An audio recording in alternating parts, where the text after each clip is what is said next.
فرعون کی زندگی کا مکمل واقعہ۔ فرعون مصر کا وہ جابر بادشاہ تھا جو خود کو معبود کہلواتا تھا۔ وہ دریائے نیل کے کنارے ایک عظیم سلطنت کا حکمران تھا۔ اس کے محلات سونے اور جواہرات سے بھرے ہوئے تھے۔ رعایا پر ظلم، ٹیکس اور غلامی کا بوجھ ڈالتا تھا۔ فرعون کا سب سے بڑا گناہ یہ تھا کہ وہ کہتا تھا کہ میں تمہارا سب سے بڑا رب ہوں۔ یہ دعویٰ رب العالمین کے مقابلے میں بغاوت تھی۔ بنی اسرائیل پر ظلم۔ فرعون نے بنی اسرائیل کو غلام بنا رکھا تھا۔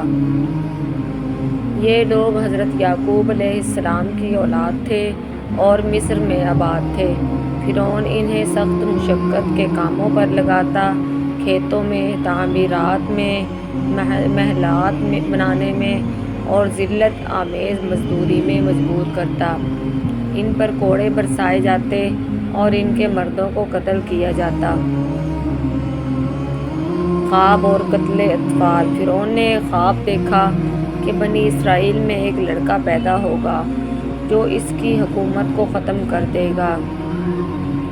کاہنوں اور جادوگروں نے بتایا کہ یہ لڑکا ایک نبی ہوگا۔ فرعون نے ظالمانہ حکم جاری کیا کہ بنی اسرائیل کے ہر پیدا ہونے والے لڑکے کو قتل کر دیا جائے اور لڑکیوں کو زندہ چھوڑا جائے۔ ہزاروں معصوم بچوں کو ذبح کر دیا گیا۔ یہ ظلم کئی برس تک جاری رہا۔ حضرت موسیٰ علیہ السلام کی پیدائش۔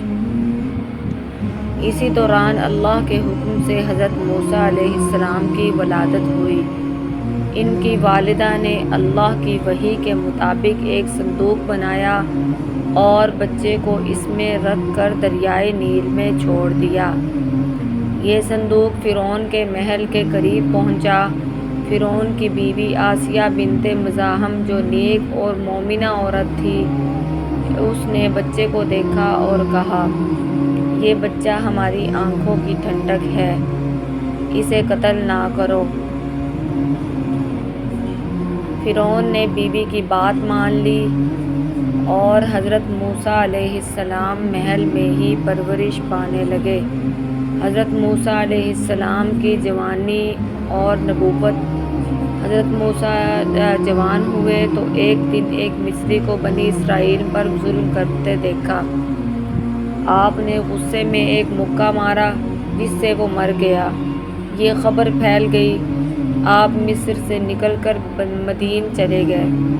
کئی سال بعد اللہ تعالیٰ نے آپ کو نبوت عطا فرمائی اور حکم دیا کہ فرعون کے پاس جا کر اسے توحید کی دعوت دو، دعوت حق۔ حضرت موسیٰ علیہ السلام نے اپنے بھائی حضرت ہارون علیہ السلام کے ساتھ فرعون کے دربار میں گئے اور کہا، اللہ کو مانو، بنی اسرائیل کو آزاد کر دو۔ فرعون نے تکبر سے کہا، میں ہی رب ہوں، کیا تم مجھ سے برتر ہو؟ اس نے جادوگروں کو بلا کر مقابلہ کرایا۔ اللہ کے حکم سے حضرت موسیٰ علیہ السلام کا عصا اژدہا بن گیا اور جادوگروں کے سارے جادو کو نگل گیا۔ جادوگر ایمان لے آئے مگر فرعون نے انہیں شہید کر دیا۔ آسیہ بنت مزاحم کا ایمان۔ فرعون کی بیوی آسیہ نے حضرت موسیٰ پر ایمان لے آئی۔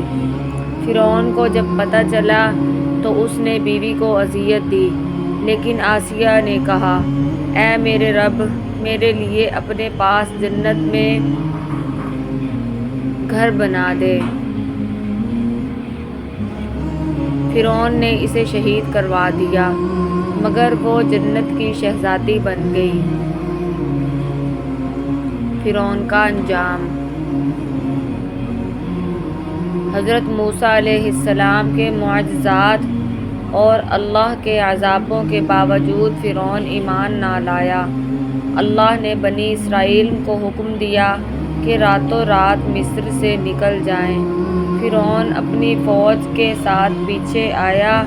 جب وہ دریا میں داخل ہوا تو اللہ نے سمندر کو پھاڑ کر بنی اسرائیل کے لیے راستہ بنا دیا۔